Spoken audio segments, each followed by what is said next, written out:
ер нь дох сүрье хумхагийн халдвар өндөртэй орнуудад мөн тэгээд нөгөө эдийн засгийн хувьд бол бага дунд орлоготой орнуудад санхүүгийн дэмжлэг үзүүлэхээр бол анх үүсгэн бий байгуулагдсан байна. Энэ хугацаанаас хойш бол Монгол улс глобал санд янз бүрийн төсөл бичиж батлуулж авсныхаа үр дүнд өнөөдөр 2003 оноос эхлээд 2020 оныг дуустал нийтдээ 39 сая долларын Америк долларын санхүүжилтийг аваад байгаа юм. Тэгэхээр энэ сүрьегээр хэрэгжүүлж байгаа улсын бодлого хөтөлбөрүүд үндэсний стратегийг хэрэгжүүлэхэд бол дэмжлэг үзүүлдэг. Тим санхүүжилт юм а. Түүнээс биш энэ чиглэлээр засгийн газраас авч хэрэгжүүлж байгаа арга хэмжээний зардлыг орлуулж төлөх биш. Тим санхүүжилт.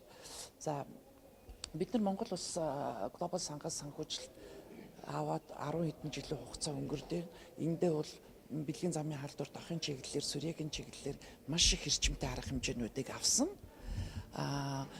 Ер нь сүүлийн үеийн шинэлэг технологи, тоног төхөөрөмжийг их хэмжээгээр нийлүүлсэн байгаа. Би үүнээс нэг гол зүйлийг бас дуртай гэж бодож байна. Жишээлбэл өнөөдөр биднэрт одоо тулгамцсан асуудал болоод байгаа олон юм дасалтаа сүрье гэж байгаа. Тэрийг 2006 оны хүртэл Монгол бас оншилж чаддаггүйсэн. Ганц нэг хүний шинжилгээг за Япон улсад гадаад оронд явуулж оншилдог байсан. Тэгтэл тэр халдвартай улсууд бол тэр үед бол Монгол байж л байсан байгаа. Тэр онцлогддоггүй халдвараа бусдад тараагаад явдаг байсан. Олон юм дасалтаа сүрье бол олон юм дасалтаа сүрьег л нөгөө хүнд халдуулна тийм ээ. Зүгээр энгийн сүрье халдуулна гэж байхгүй шүү дээ. Урт хугацаагаар эмчилүүлдэг, эмчилгээний өртөг өндөр гих мэтчлэн маш их хор уршигтай байдаг. Энэ сүрьег бол Монгол улсад эмчлэх лаборатори байхгүйсэн. Глобал сангийн тусламжаар бол энэ лабораторийг бий болгосон. Одоо энэ лаборатори маань ерөөсөө бүсийн хэмжээнд лавлгаа лабораторийн түвшинд бий болсон. Олон юм дасалтаа сүрьег онцлоход доод зах нь 45 хоног оншийн хариу гаргахад бол 45 хоног шаардлагатай байдаг байсан. Одоо бид нэр тэр Gene Expert гэдэг аппаратыг нийлүүлсэний үр дүнд 2 цагийн дотор онцлох боломжтой болж байгаа юм.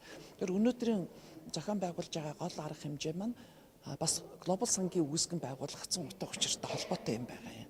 Яагаад гэвэл энэ сүрьетэй тэмцэх сэргийлэх асуудал дэлхийн нийтээр ганц эрүүл мэндийн салбар нь бол тэмцдэг байсан. Тэгээд тэрийгэ дийлж чадахгүй маа гэдгийг бол одоо дэлхийн туршлага харуулж байгаа байхгүй. Ийм учраас бүх салбарын оролцоог нэмэгдүүлээ. Одоо нийгмийн одоо бусад салбарууд, эрүүл мэндийн бусад салбарууд шүү дээ. Эндээ бас сүрьегийн асуудал, дохын асуудалд, бэлгийн замын халдварын асуудалд бол хамтар тэмцэхгүй бол эрүүл мэндийн салбар ганцаараа дийлэхгүй байна гэсэн утгаар бол бий болгосон байгаа юм.